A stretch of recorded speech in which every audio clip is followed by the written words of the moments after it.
Seja muito bem-vindo, seja muito bem-vinda. Se você está acompanhando essa gravação pelo YouTube ou pelo Instagram, né, no momento posterior, eu te convido para estar aqui com a gente ao vivo na próxima semana. Nossas lives ocorrem toda semana no Instagram, né, @Walter com W, Walter SMN. E aí você pode vir para cá e estar com a gente ao vivo na próxima semana. Vocês sabem que a gente está fazendo aí o nosso panorama bíblico. Na semana passada a gente finalmente encerrou o Antigo Testamento, né? E depois do Antigo Testamento vem o quê? O que vem depois do Antigo Testamento? Se você falou Novo Testamento, você quase acertou, porque entre um e outro tem uma páginazinha na sua Bíblia, né? Uma página em branco, muito provavelmente. E é sobre essa página em branco que a gente vai falar na nossa conversa de hoje, né? Nós vamos ver o período intertestamentário. Então, eu espero que você esteja animado, animada. O que a gente vai falar não está escrito aqui nas Escrituras, né? Mas é de fundamental... Aliás, assim, tem profecias, né? A gente vai falar sobre elas hoje. Mas é de fundamental importância para a gente entender muitas coisas que acontecem lá no Novo Testamento. Então, eu espero que vocês estejam aí empolgados para o que a gente vai ver nessa noite aqui. Estou vendo que mais gente chegou aí também. Lulu está na área. Glória a Deus. Gente, vamos orar aqui então para a gente já começar, né? Pai, muito obrigado por mais essa noite. Muito obrigado, meu Deus, porque o Senhor sempre tem algo novo a nos acrescentar, algo novo a nos ensinar. Espírito Santo, mais uma vez nós declaramos a nossa total dependência a Ti, que o Senhor ministre aos nossos corações nessa noite, que nós possamos aprender e continuar crescendo em Ti, meu Deus. É o que nós pedimos em nome de Jesus. Amém. Glória a Deus. Bom, gente, então como eu estava falando, nós vamos entrar hoje justamente nessa paginazinha, provavelmente na sua Bíblia vai ter também, né? Ó, aqui na minha Bíblia, o último livro da minha Bíblia, eu acho que na sua também, né? Malaquias. E aí, ó, acabou Malaquias, vem o quê? Vem uma página aqui, ó. Eu não vou nem falar que está em branco, porque a minha, ela fala também do período intertestamentário, porque essa é uma Bíblia de estudo, né? Mas pode ser que na sua Bíblia tenha uma página em branco entre Malaquias e Mateus, e é justamente isso que nós vamos falar hoje, né? Quando a gente encerrou o Antigo Testamento, a gente viu um cenário muito específico lá para Israel, né? Para a tribo de Judá, que foi a que retornou do exílio. E você já sabe que cenário é esse, porque foi o tema das nossas últimas conversas, dessas lives que nós temos feito aqui na série do Panorama Bíblico, né? Hoje é o nosso 14º encontro, se não me falha a memória, né? E nos 13 primeiros foram vendo justamente o Antigo Testamento. Mas eu vou recapitular aqui rapidinho com vocês, né? Então a tribo do sul, Judá, foi lá para a Babilônia, foi levada cativa, né, para a Babilônia. Boa parte foi para lá, parte foi para o Egito, lembra que parte foi para o Egito também? E uma outra parcela, os mais pobres, ficaram na terra lá de Judá, né? Então isso aconteceu. E o pessoal que foi para a Babilônia teve uma liberdade muito grande. Lá eles conseguiram fazer comércio, casar, constituir família, continuar tendo filhos, né? E muitos, inclusive, prosperaram, né? Muitos judeus que foram lá para a Babilônia prosperaram. E depois de 70 anos de cativeiro, aparecem os medo-persas, debaixo do comando de Ciro, né? E eles, então, tiram a Babilônia de cena e eles permitem que os judeus retornassem para sua terra. Mas olha só que coisa, só uma pequena parcela dos judeus retornam lá para a terra, né? Lembra que eu falei que parte prosperou, estavam constituindo comércio, estavam crescendo? Pois é, muitos judeus acabaram ficando lá pela Babilônia e se espalhando, inclusive, por outras regiões, né? Quer ver, ó? Quando a gente vai lá para o Novo Testamento, né? Na história do nascimento de Jesus, aparecem reis magos do Oriente, não é isso? Primeira pergunta para você, para ver se você está afiado aí, coloca nos comentários. Quantos reis magos que foram visitar Jesus no nascimento, né? Enquanto você vai respondendo aí, eu quero falar o seguinte. Lá fala que são reis magos do Oriente. Muita gente lê isso aí e pensa, pô, reis magos do Oriente, aí já pensa assim, foi lá da China, foi lá do Japão, foi lá da Coreia, né? Sassá? Foi lá da Coreia, lá dos doraminhas, né? E a pessoa já pensa que é isso, porque fala que foi do Oriente, né? Pois é, gente, só que vocês têm que lembrar que a referência aqui é Jerusalém. Quando a Bíblia fala norte, sul, leste, oeste, oriente, ocidente, a referência é Jerusalém, né? E aí, quando a gente pensa no Oriente, nós estamos falando do leste. O que está ao leste lá de Israel? Ao leste está a região da Babilônia, né? Região que hoje é ocupada pelo Irã. Então, muito provavelmente, aqueles reis magos vieram justamente daquela terra, e pode ser que eles fossem judeus, pode ser que fossem que eles aprenderam com os judeus que ficaram por lá, né? Enfim, eu tô vendo que os comentários estão bombando aqui. Ó, colocaram 3, aí alguém não eram 3, aí alguém botou muitos, foram 3 presentes. Eita, não, pois é, gente. Tô vendo que a galera tá afiada aí. Era um peguinha da prova de concurso para vocês, para ver se vocês estão aí atentos, né? Realmente não eram 3 reis magos. A palavra não fala isso. Fala que eram 3 presentes, né? Ouro, mirra e incenso. E quando as pessoas leem que eram 3 presentes, aí confundem e acham que eram 3 reis magos. Mas a palavra só fala que os reis magos, alguns reis magos foram visitar, né? E conversaram com Herodes. Enfim, vamos ver outra questão aqui, ó. Jesus, José e Maria, na verdade, né? Jesus nasce, logo depois eles fogem para onde? Lá para o Egito, não é verdade? Por quê? Porque no Egito também tinha uma população de judeus, uma população grande de judeus, inclusive, bem grande, né? Algumas centenas de milhares, alguns falam, né? Que tinha ficado por lá justamente por conta desse êxodo que eles foram para lá, dessa diáspora, né? Desse espalhamento aí que houve dos judeus naquela época, principalmente, né? Depois eles continuaram se espalhando. Quando a gente vai lá para as cartas de Paulo, né? Paulo começa a fazer as viagens missionárias e em vários lugares para onde ele ia, tinham judeus espalhados, né? Então a gente vê que a partir daquele momento os judeus começam a se espalhar por aí, né? Ó, Paulinha botou reis magos coreaninhos. Pois é, os reis magos coreaninhos que foram aparecer por lá, né? Diretamente dos doraminhas. Bom, então beleza, né? A gente viu o que aconteceu de fato, né? Bom, retornam então lá para a terra de Judá alguns milhares, algumas dezenas de milhares de judeus, né? Que retornam lá da Babilônia e principalmente debaixo aí da orientação de Neemias, de Esdras, e depois a gente vê aí Malaquias, né? Eles são chamados a voltar a observar a lei do Senhor, né? Principalmente o Shabat, aquele descanso que eles tinham de ter, né? A observar a separação dos outros povos.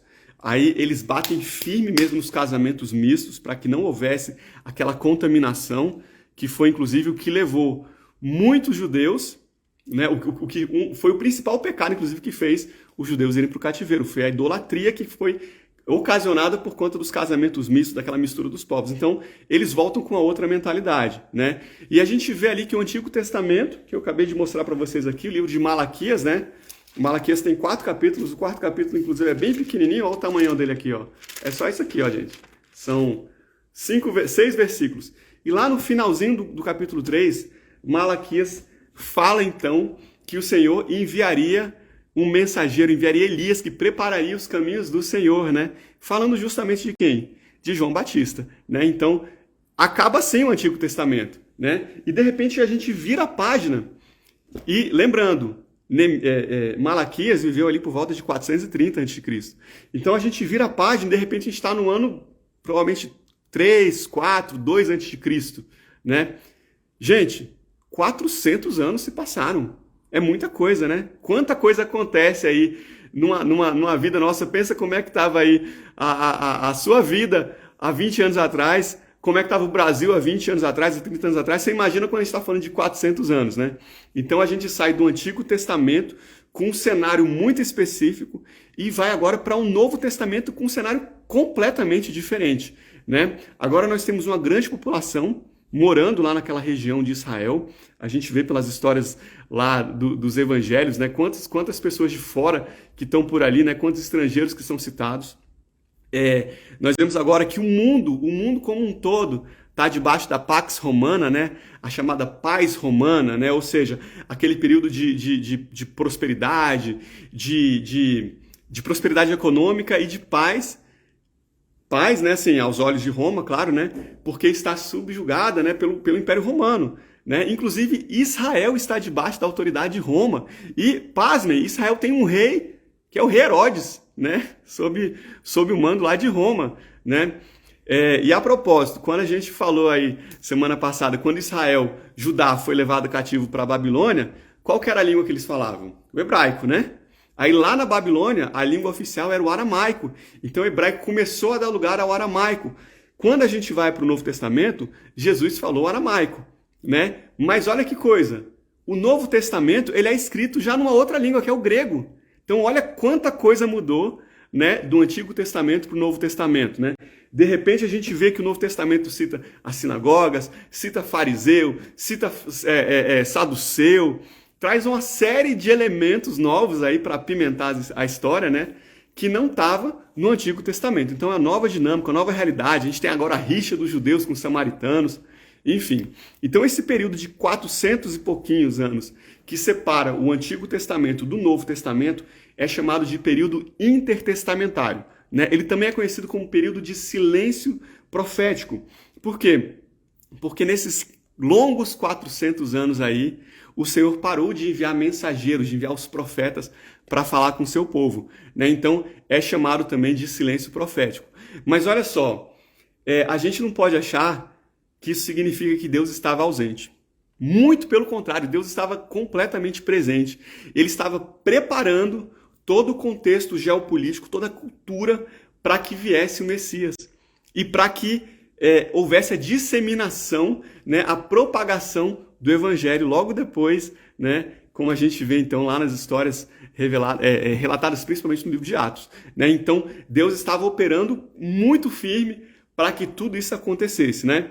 Então a gente vai usar, como eu falei, nós não temos esse período narrado de forma muito específica, mas a gente tem livros de história e a gente tem algumas profecias que foram faladas lá por Daniel, que vão nos ajudar então ao longo dessa nossa conversa de hoje, para a gente ver o que aconteceu nesse período.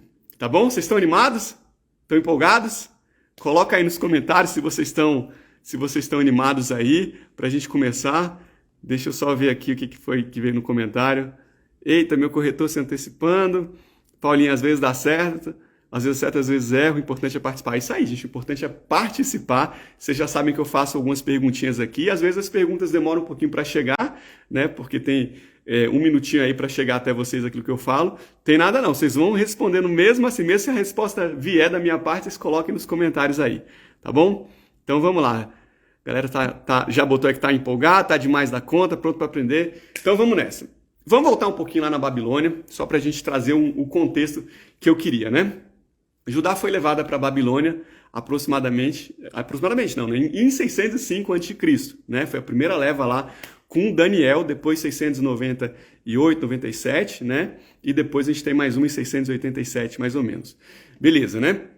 Bom, a gente já viu que os judeus acordaram para o fato que a idolatria foi muito provavelmente o principal pecado que levou o povo a ser levado cativo, né?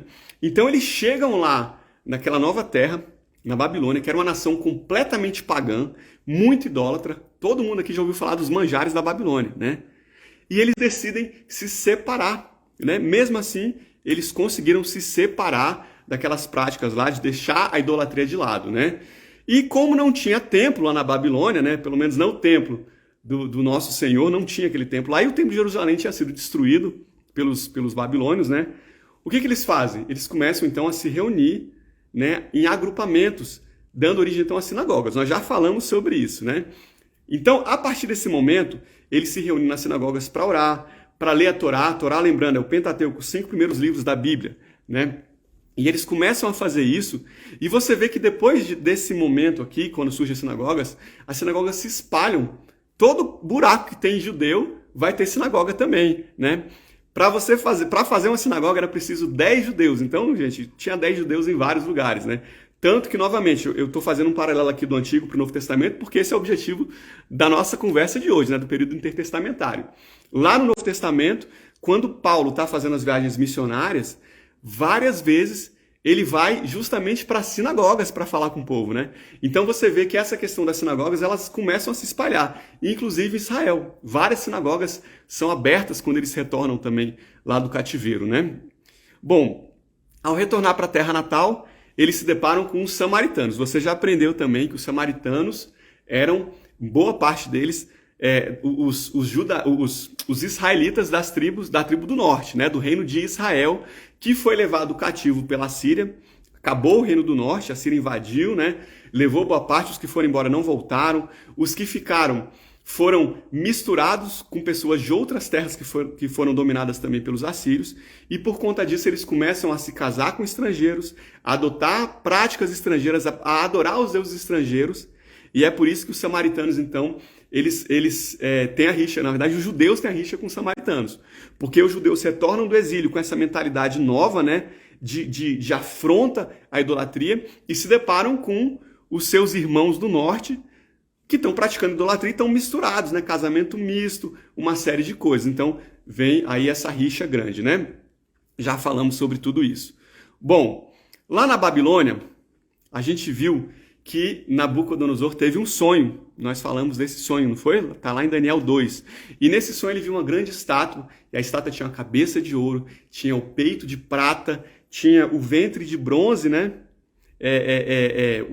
Depois a gente vai para o ventre e as coxas de bronze, e a gente vai para as pernas de ferro, né? E os pés de ferro misturado com barro. E a gente vê que vem uma pedra que é lançada sem auxílio de mãos humanas e destrói essa estátua. E o que acontece, gente? Daniel revela para o rei Nabucodonosor que essa estátua falava justamente dele, ele era a cabeça de ouro, e cada uma das partes, com seus materiais, representavam nações que viriam, impérios que viriam depois do Império Babilônico, que iria basicamente dominar aquilo que era entendido como planeta naquele momento, né? o mundo naquele momento. Né? Claro, a gente não está falando aqui da África, lá da Oceania, daquela região lá da Ásia, né? Do Japão e tudo mais, mas enfim, vocês estão entendendo, né? Aquela região central do mundo. Né? E o próprio Daniel, ele acaba tendo também um sonho. Isso está a partir do capítulo 7, nós não falamos desse sonho porque não era o momento ainda, mas agora chegou o momento. E olha que interessante, eu vou ler para vocês aqui o livro de Daniel, capítulo 7, versículos 2 a 7. Vamos lá. Ó. Falou Daniel e disse: Eu estava olhando na minha visão da noite, e eis que os 4 ventos do céu agitavam um grande mar. E 4 animais grandes, diferentes uns dos outros, subiram do mar. O primeiro era como um leão e tinha asas de águia. Enquanto eu olhava, foram arrancadas as asas, e foi levantado da terra e posto em pé como um homem, e foi dado coração de homem. E continuei olhando, e eis aqui o segundo animal, semelhante a um urso, que se levantou de um lado, tendo na boca 3 costelas entre os seus dentes. E foi-lhe dito assim: Levanta-te, devora muita carne. Depois disso eu continuei olhando, e eis aqui outro, semelhante a um leopardo, e tinha 4 asas de ave nas suas costas. Tinha também esse animal 4 cabeças, e foi-lhe dado domínio. E depois disso eu continuei olhando nas visões da noite, e eis aqui o 4º animal, terrível e espantoso, muito forte, o qual tinha dentes grandes de ferro. Ele devorava e fazia em pedaços, e pisava aos pés o que sobejava. Era diferente de todos os animais que apareciam antes dele, e tinha 10 chifres. É engraçado, porque nesse caso aqui, Daniel que tem que pedir para o Senhor a revelação. Lá no sonho de Nabucodonosor, Daniel que revelou, não foi? Aqui no sonho que ele teve, ele pede para Deus a revelação. E o Senhor fala para ele, lá no versículo 17 do capítulo 7, que esses grandes animais, que são 4 reis que se levantarão na terra. Bom, gente, olha que interessante. Aquele sonho de Nabucodonosor e o sonho de Daniel estão completamente relacionados, tá? Os dois falam dos mesmos impérios que dominariam. E a gente vai falar sobre eles a partir de agora, né? A cabeça de ouro da estátua, a gente já falou que era Nabucodonosor, né? Representando a Babilônia. O primeiro animal que Daniel viu foi qual? Você está lembrado? Acabei de ler para vocês. Foi o leão com asas de águia. Gente, alguém aqui quer adivinhar qual que era o símbolo que representava a Babilônia? E aí, qual que você acha? Era um leão com asas de águia. Justamente esse. Se você botar no Google agora, Babilônia, símbolo, imagem, você for lá nas fotos que aparecerem para você, você vai achar no meio delas justamente esse símbolo do leão com asas de águia. Bom, em seguida lá no sonho de Nabu, né, a gente viu o peito de prata, e o segundo animal visto por Daniel no sonho dele foi um urso com 3 costelas nos seus dentes, né? Qual foi o reino que destruiu o reino da Babilônia? os medo-persas, né? Então esse animal representa os medo-persas. Eu estou passando rapidinho por esses dois porque a gente já falou sobre eles, né?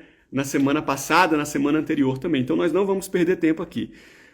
Quando a gente encerra então o Antigo Testamento, 430 a.C., né, lá com Malaquias, Israel está debaixo da dominação dos medo-persas, né? Eles voltam para Israel, mas eles continuam vassalos dos medo-persas, né? E os medo-persas seguem reinando por um bom tempo, até que lá no ano de 350, 340 a.C., surge um rei chamado Filipe III, um rei da Macedônia, e eu quero lembrar para você, se você vê aí esses filmes épicos de batalha, né, lá daquele tempo da Grécia, você vai lembrar que a Macedônia é justamente uma parte de onde está hoje a Grécia, tá? E esse rei, Filipe II, ele começa a empreender uma série de campanhas militares com o objetivo justamente de transformar a Grécia na maior potência da época, né? E ele começa a afirmar justamente as bases daquilo que viria a ser a expansão helênica, né? Helenismo, a gente sabe, né? Ou muitos aqui sabem que o helenismo é justamente essa cultura grega, né? Essa visão grega que vai sendo disseminada pelo mundo. Bom, Filipe II conquista muita coisa, mas ele morre.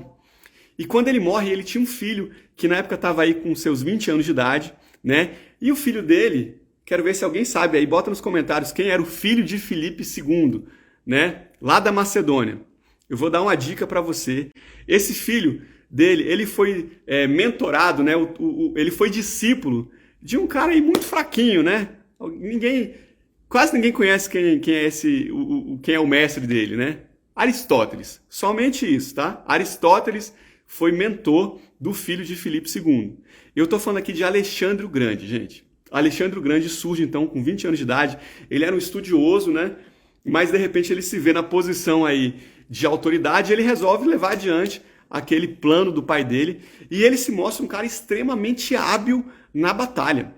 Ele tem um exército pequeno, mas com esse pequeno exército, ele se move rapidamente e ele destrói tudo que vê pela frente. Tudo. Então, assim, em cerca de uma década, ele conquistou o que tinha para conquistar. Conquistou o mundo, né? Aquele mundo central, né? Vamos lá. Qual que foi o terceiro animal do sonho de Daniel?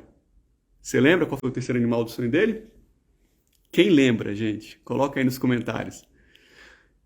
Eu vou falar aqui, né? Mas se você ainda estiver escrevendo, termina de escrever e manda aí, tá bom? O terceiro animal foi um leopardo. Um leopardo com 4 asas e 4 cabeças, né? E o que o leopardo representa? Ó, velocidade, né? É um animal extremamente veloz, ainda mais com 4 asas. Você imagina como esse leopardo é rápido, né? Então, está falando justamente da Grécia, com Alexandre o Grande. Olha aí, ó. Minha mãe matou a pau aí. Boa, mãe. Leopardo, exatamente. Gente, no meio dessas conquistas, né? O Josh acertou aí também, o leopardo com 4 asas. Muito bom, galera. No meio dessas conquistas, a gente tem uma história muito interessante, né? Lembra que eu falei para vocês, a gente, quando estava comentando da história de Davi, da história de Salomão, a gente falou do rei de Tiro, né? Olha isso aqui, ó. Aqui é Israel, tá? Vista de pertinho, esse território aqui. Olha quem está aqui em cima. Isso aqui é Tiro. Tiro fica no Líbano, né? Hoje é o Líbano, né? E Israel está logo abaixo de Tiro, tá? Bom, por que eu estou falando isso? Tiro ofereceu uma resistência muito grande para Alexandre o Grande, né? E Alexandre, então, teve de fazer um cerco de quase 7 meses para conseguir conquistar a cidade de Tiro. Bom, conquistou Tiro, próximo passo é o quê? Jerusalém. Está lá embaixo, logo você viu, um pouquinho abaixo, né, de Tiro está Jerusalém. E eles começam a rumar para Jerusalém. Aí, gente, conta-se, e quando eu falo conta-se, eu estou usando aqui como referência ninguém menos do que Flávio Josefo. Esse livro aqui é de Flávio Josefo, tá? É pequenininho, tá? Só para você ter ideia. Aqui é a Bíblia, só que a Bíblia com comentários, muitos comentários. E esse é o livro do Flávio Josefo, né? Da história dos Hebreus. Flávio Josefo, ele é provavelmente o maior historiador, né?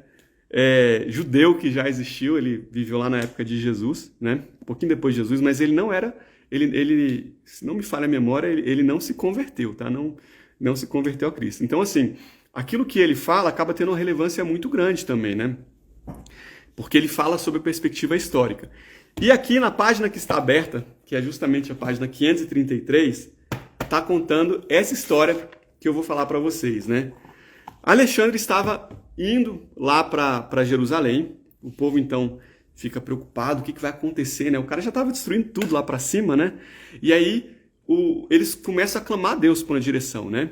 E conta então o Flávio Joséfo que o sumo sacerdote tem uma visão, né? Tem uma revelação do Senhor, e ele, animado com a revelação, vai contar para o povo. O que eles fazem?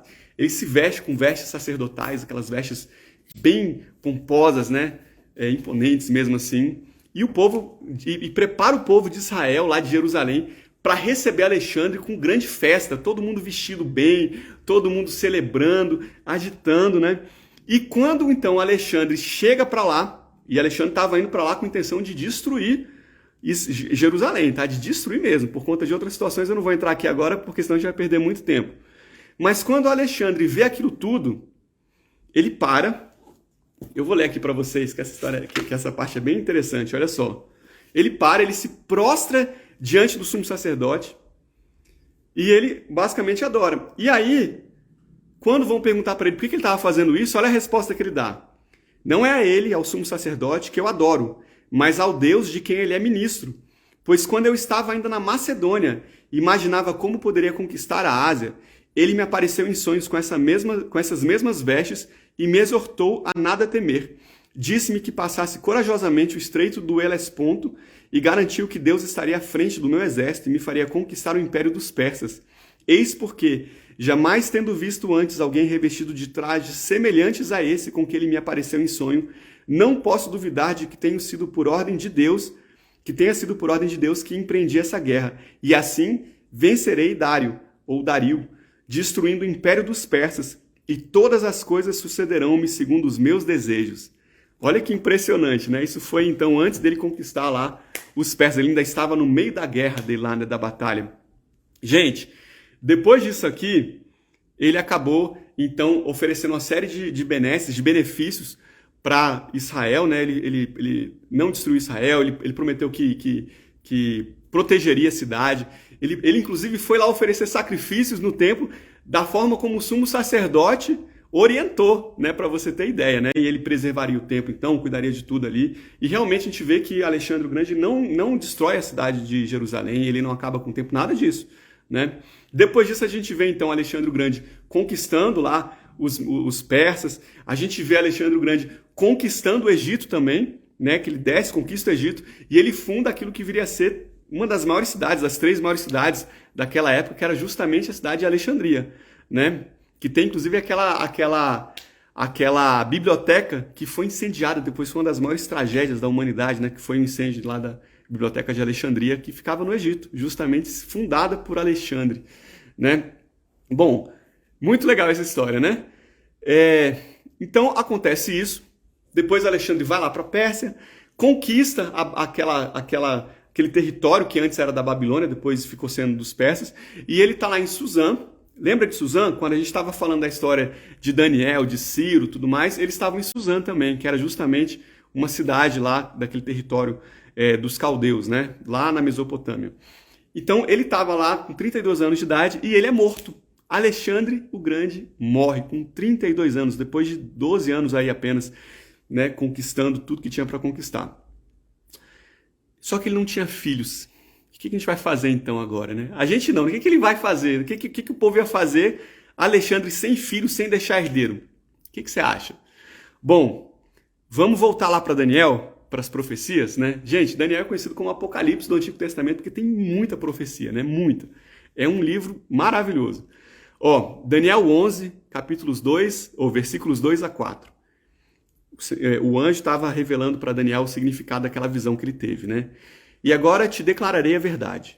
Eis que ainda 3 reis estarão na Pérsia, e o quarto acumulará grandes riquezas, mais do que todos, e tornando-se forte por suas riquezas, suscitará todos contra o reino da Grécia.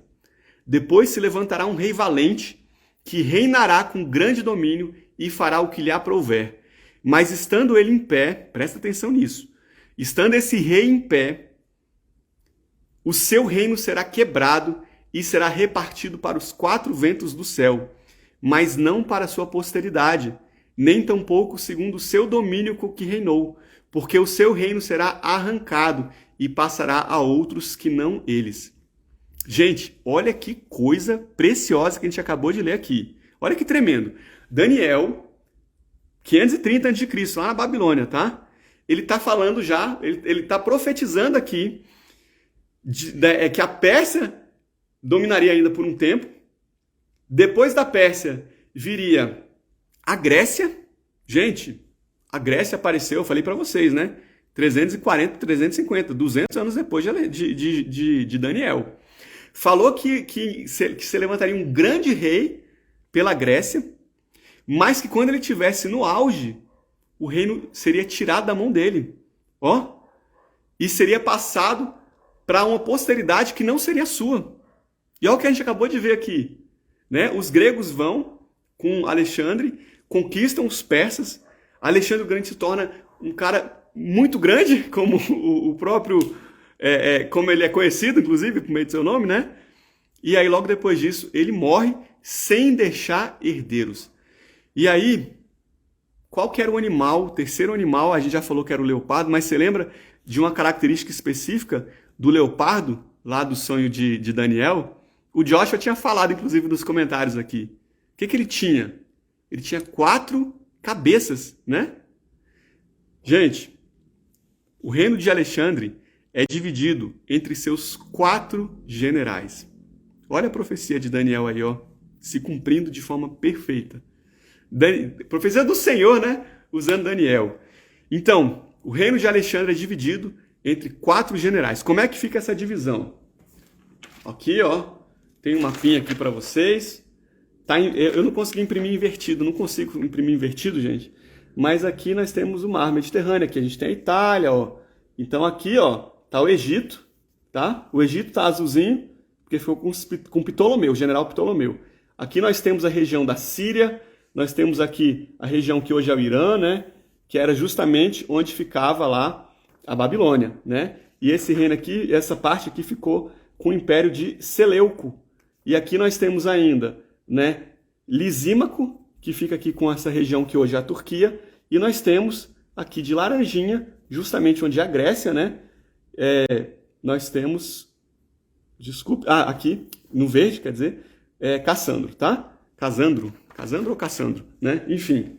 Gente, então o reino dele é dividido entre esses 4 generais, né? Cada um com parte. Cassandro fica com a Grécia e Macedônia, Lisímaco fica com a região que hoje é a Turquia, Ptolomeu fica com o Egito e Seleuco fica com a Síria e Mesopotâmia. E pra gente agora importa esses 2 últimos, né? Ptolomeu e Seleuco. Porque olha só, essas dinastias, elas perduram ainda por uns 200 anos, tá? Dos Seleucos e dos Ptolomeus, né? São os Seleucidas e os Ptolomeus, porque são justamente os sucessores do general Seleuco e do general Ptolomeu. E olha que coisa interessante, o que está aqui? Está até aqui de azul e de amarelo. O que é isso aqui, gente? Que está bem no meio dessas 2 regiões. Israel. Israel estava bem ali, ó, naquela zona turbulenta, né? Naquela área de conflito. É meu, é seu? De quem que é? Eu vou brigar por essa região, né? Pois é, gente. Então, os 2 reis, esses 2 imperadores, né? Eles começam a brigar por essa região central, que é Israel.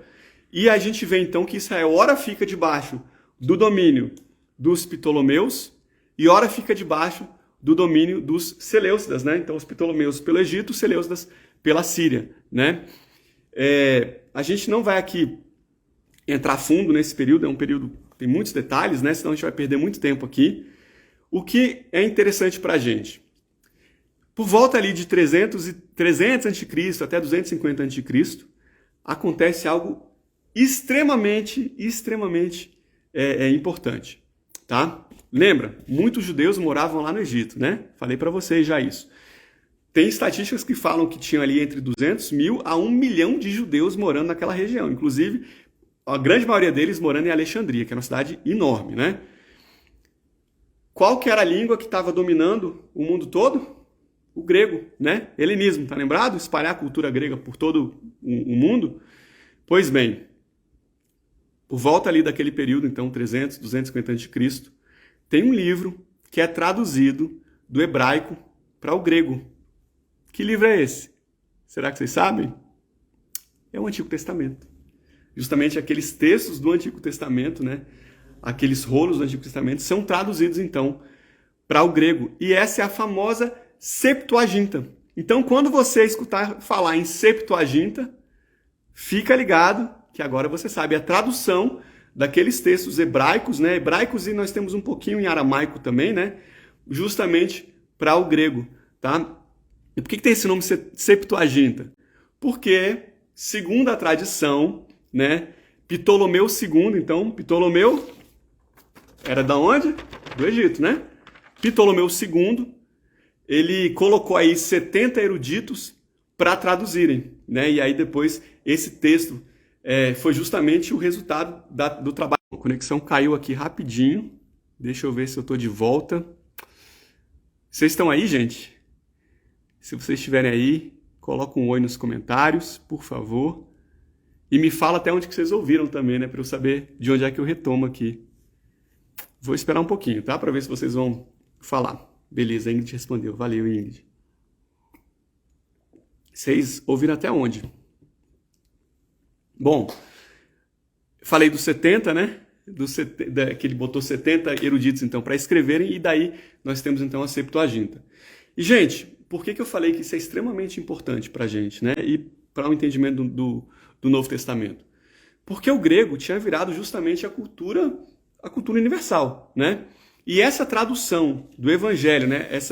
Essa tradução da Septuaginta lá para o grego, ela então permite que o Evangelho seja disseminado por todo canto, entendido por todo canto, porque agora o mundo fala grego, né? Então olha que coisa preciosa. Inclusive, quando a gente vê lá no Novo Testamento Jesus citando o Antigo Testamento, quando a gente vai para as cartas e a gente vê os apóstolos citando o Antigo Testamento, eles se utilizam justamente dessa versão da Septuaginta, né? Então realmente é algo extremamente crucial para preparar os caminhos para que o Evangelho fosse disseminado, né? Essa tradução aí que foi feita, né? Bom, se você for lá no capítulo 11 de Daniel, eu falei que tem centenas de profecias no livro de Daniel, você vai ver que ele está profetizando também sobre o rei do sul, o rei do sul, o rei do norte, né? Conflitos, quem vem, quem vai e tudo mais. E, gente, lembra que eu falei para vocês que a referência é Jerusalém, Israel ali, aquela terra, né? Rei do norte, a gente está falando ali justamente da Síria, naquele momento, né? Seleuco. Os Seleucidas, né? Quando fala do sul, está falando justamente dos Ptolomeus. Então, Daniel ali faz uma série de profecias também, justamente desse período, né? Em que esses dois reinos estavam aí brigando por Israel. Eu não vou entrar nessas profecias agora também, né? Para a gente não perder muito tempo. O que você pode guardar aí de mais importante? Os Ptolomeus, eles eram mais pacíficos, eles davam mais liberdade para os judeus continuarem agindo da forma como eles agiam, seguindo a sua cultura. Quando os Seleucidas dominavam, aí o bicho pegava, porque eles tinham essa cultura helênica muito mais acentuada. Então eles tentavam impor de todas as formas a helenização em cima lá de Israel, tá? E depois de um tempo, os Seleucidas acabam prevalecendo. Quando vai para 171 a.C., aparece um cara. Esse cara, ele era ruim, gente. É um imperador Seleucida chamado Antíoco IV, tá? E ele tinha, assim, uma visão de si mesmo que era muito elevada. Então ele pega e ele coloca o nome dele de Antíoco Epifânio. Epifânio significa justamente manifestação de Deus, né? Então ele se via como a própria manifestação de Deus, né? E ele foi terrível, terrível para Israel, para os judeus, né? Como eu falei, ele queria que a nação de Israel fosse fiel à religiosidade grega. Só tinha um problema, a religiosidade judaica, né? Que é completamente contrária àquilo que estava sendo espalhado ali pelos gregos, né? Então, para que ele pudesse impor essa cultura da helenização no povo, ele tinha que acabar com a religiosidade dos judeus, ele tinha que acabar com a ideia de Deus único, de sacrifícios, né, de holocaustos para o único Deus, com os cultos. ele vai e mata dezenas de milhares de judeus. Ele proíbe a observância ao Shabat. Ele proíbe os sacrifícios no templo. E, gente, ele profana o templo. Ele coloca um altar para Zeus lá no templo de Jerusalém. E ele vai além. Chega um momento em que ele sacrifica um porco. Gente, o porco é um animal impuríssimo, né? Ele vai e sacrifica um porco no templo de Jerusalém. E mais do que isso, ele obriga os sacerdotes a comerem a carne do porco, né? Então você imagina como é que estava a cabeça dos judeus naquela época, né? E claro, aquilo ali estava sendo motivo de grande revolta, de muita raiva dos judeus. Em determinado momento, os emissários de Seleuco, ou de Antíoco Epifânio, vão então para uma cidadezinha que fica perto de Jerusalém, alguns quilômetros de Jerusalém, chamado Modina, tá?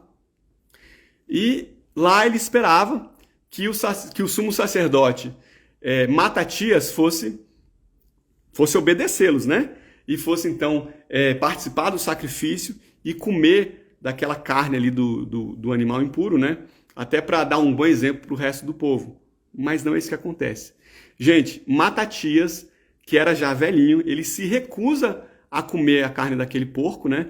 E ele vai além, ele mata o emissário de Antíoco, e ele vai e mata também o judeu que estava participando da cerimônia. Vai e mata, gente. E a partir daí começa a chamada revolta dos Macabeus, né? Que é algo muito importante também que aconteceu. Então Matatias ele começa a ir liderando essa revolta e depois ele é sucedido pelos seus filhos, né? Ele tinha 5 filhos e o principal deles é justamente Judas, que vem a ser chamado de Judas Macabeu, né? E de forma sobrenatural, aqueles homens lá com instrumento, com enxada, com pá, com aquilo que tinha na época. Eles não tinham espadas. Eu falei espada? Enxada, né? Eles não tinham espadas, eles tinham enxadas, tinham pás, eles tinham coisas assim, que eles usavam para cultivar. E com aquilo que eles tinham, eles vão e eles conseguem conquistar Jerusalém e reinstituir, né, os sacrifícios lá no templo, né? Olha que coisa, essa história ela não está na nossa Bíblia, mas ela está nos livros lá de 1º e 2º Macabeus, que faz parte ali do Antigo Testamento da Bíblia Católica, né? Que são livros deuterocanônicos, tá, gente? E a partir daí, a gente está aqui agora em 164 a.C., a gente vem para um período em que Israel mantém uma independência, sendo governado justamente por essa família macabeia, né? Na chamada dinastia Asmoneana, né? Dinastia dos Asmonianos, tá? Bom, a gente não vai entrar aqui na dinastia dos Asmonianos. Esse nome, inclusive, vem do nome Asmon, que era um ancestral dos Macabeus, né? A gente não vai falar sobre isso agora, já estamos aí com 40 minutos de conversa hoje, né? Eu vou parar por aqui, foi muita informação já, e na semana que vem, se o Senhor assim permitir, a gente vai acabar o período intertestamentário a partir então desse domínio dos Macabeus, né? A gente vai falar disso, vai falar ainda do 4º reino que vai aparecer. A gente falou de 3 reinos até agora, a gente vai falar do 4º também, até que vem então a chegada do nosso Messias. E aí, gente? Tá todo mundo bem por aí? Deu para pegar? Quando você vai colocando aí, aliás, vou orar, fecha seu olho, depois você escreve, tá? Pai, muito obrigado. Nós te agradecemos por esse tempo, por termos sido alimentados pela tua palavra. Como é precioso, Senhor, ver o tanto que o Senhor age, meu Deus, o tanto que o Senhor determina as circunstâncias, as situações, como o universo está completamente debaixo do seu domínio, meu Deus. Nós sabemos, Pai, que o Senhor estava movimentando tudo para a chegada do nosso Messias. Isso fica muito claro quando a gente analisa a história, meu Deus. E nós só temos a te agradecer, meu Deus. Que nós possamos sempre te alegrar, meu Deus, com a nossa forma de viver, com a nossa forma de agir, com a nossa forma de falar, que nós possamos ser servos fiéis e obediência ao nosso Messias, a Cristo Jesus, meu Deus. É o que nós pedimos aqui, em nome de Jesus. Amém. Show, galera. Maravilha. Encerramos, então, a primeira parte do período intertestamentário. Semana que vem tem mais. Inicialmente vai ficar na quinta-feira da semana que vem, tá, gente? Nesse mesmo horário, às 8 horas da noite, a gente está por aqui também. E a gente vai ver, como eu estava conversando, a gente vai ver se a gente vai passar as nossas lives para quinta-feira ou para segunda-feira. né? Eu não vou conseguir continuar na quarta-feira, ainda estou em negociação no meu trabalho para ver se eu vou conseguir mudar para segunda ou para quinta, mas enquanto isso eu quero ouvir de vocês. Se for segunda ou quinta-feira, como é que vocês estão? Gente, coloca aí nos comentários para mim, fazendo um favor, se esses 2 dias são tranquilos para vocês, né? Claro, se eu não tiver muita escolha lá, eu vou ter que fazer no dia que tiver. Mas se eu tiver como escolher, a gente vê aqui um dia que fique melhor para todo mundo e a gente continua. Tem gente falando que quinta-feira é melhor, tem gente falando que qualquer dia vai estar por aqui. Que bom, Ed. Isso aí, então vamos que vamos. Depois eu vou passando para vocês o dia, tá bom, gente? Mas semana que vem vai ter que ser na quinta-feira mesmo. E aí a gente se organiza em relação às outras semanas, tá? Que Deus abençoe o restinho de semana de vocês. Fiquei muito feliz de estar aqui nessa noite. Espero que vocês tenham aprendido. Espero que vocês fiquem empolgados. Eu fico muito empolgado quando eu estudo e aprendo essas coisas, gente, porque me dá uma visão diferente ao ler a Bíblia, né? Nosso entendimento da Bíblia, ele se abre, ele faz assim, né? Depois que a gente tem essa compreensão das Escrituras na ordem cronológica, né? E quando a gente vê esse período intertestamentário, a gente também tem muitas sacadas legais, né? Do que acontece lá no Novo Testamento. Então é um período muito rico. Não está na nossa Bíblia, né? Essa páginazinha em branco entre o Antigo e o Novo Testamento, mas você vê que aconteceu muita coisa nesse período. E na semana que vem a gente vai ver o restinho que aconteceu também, tá bom? Gente, que tempo edificante, que Deus abençoe. Isso aí, já estou aproveitando aí o que o Josh mandou e estou falando com vocês também. Que tempo edificante, que Deus abençoe vocês. Semana que vem tem mais. Um beijo no coração de todo mundo aí. Fiquem com Deus e até mais.